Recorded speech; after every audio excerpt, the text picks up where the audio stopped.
We now have Ilhan Omar, however, trying to place the blame. So nobody is to blame for Kate Steinle's death in San Francisco, but President Trump, of course, according to the leader of the Sisterhood of Traveling Burqas, Ilhan Omar, according to her, President Trump is to blame for the New Zealand shooting.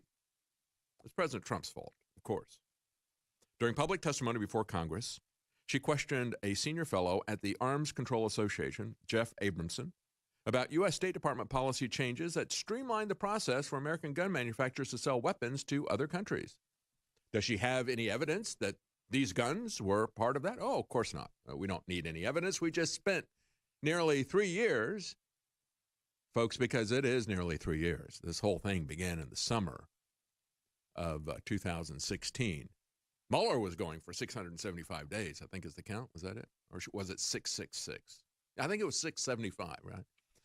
But that's the length of his investigation. All this stuff about Russian collusion, that began with Hillary Clinton.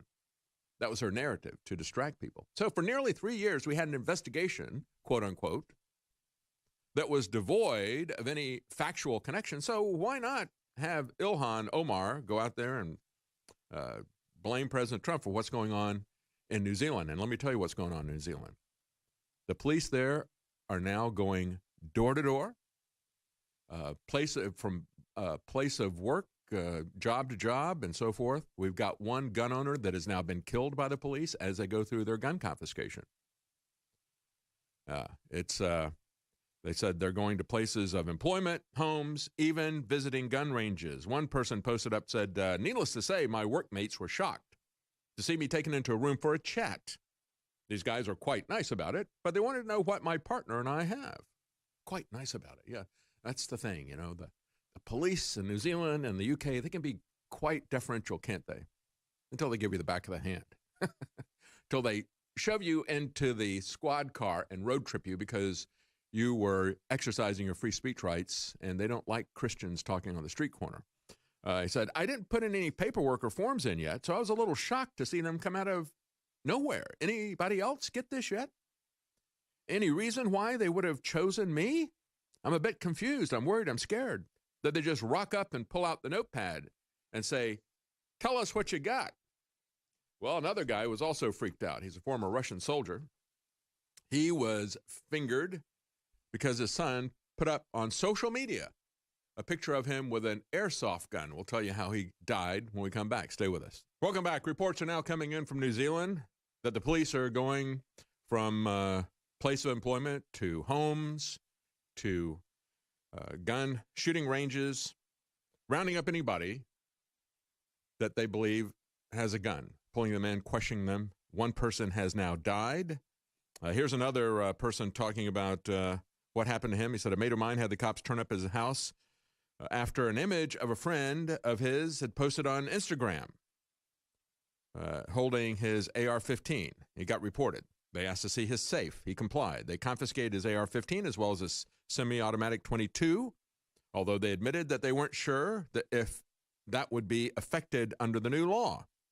They suggested that he might get the .22 back. They gave him a police property form with all the details of what they were holding, and they took the guns with him. And isn't that nice? You know, they can be so polite, can't they? I think back to Brazil. Terry Gilliam, the guy that worked, the American who did the artwork for Monty Python, his Monty Python version of 1984.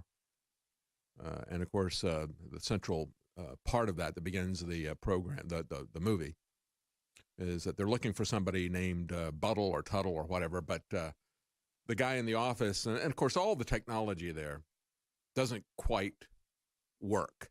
It's kind of like a Tesla.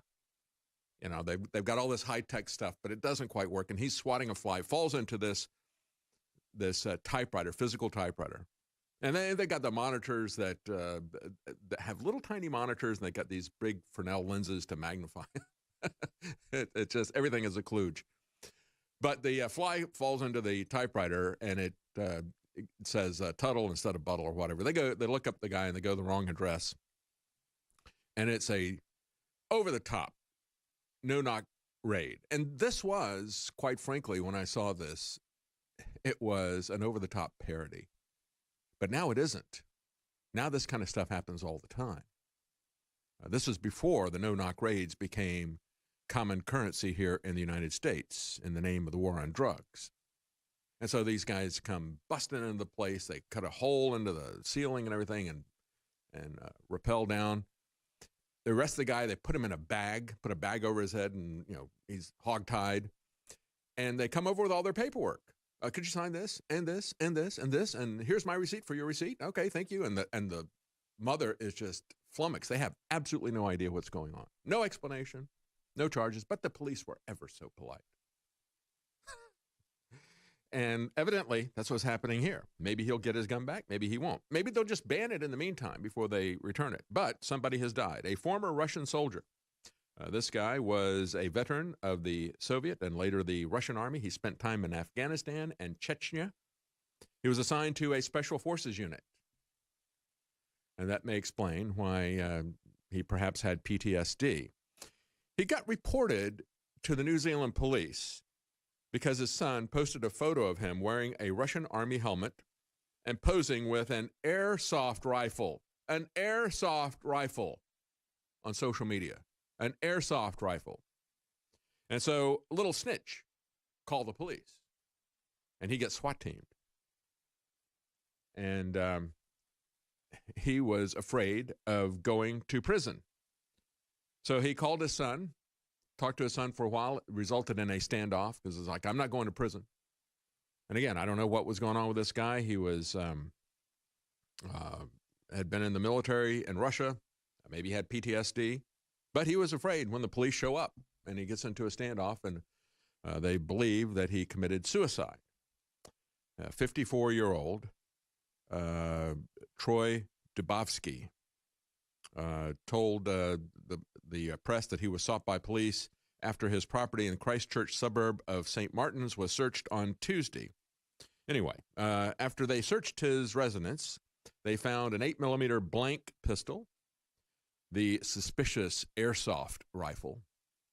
And if you don't know what airsoft is, it shoots little hollow plastic pellets that have no weight on them. So, people use them for playing games, like shoot 'em up games, kind of like a paintball gun, but it doesn't hurt as much. So he had an airsoft rifle, he had a blank pistol, and he did have a real gun. He had an SKS carbine, which is now illegal. It wasn't illegal before, but it is now illegal. So they report him based on a profile picture on Facebook 5 days ago, and he winds up in a standoff with the police and perhaps committed suicide.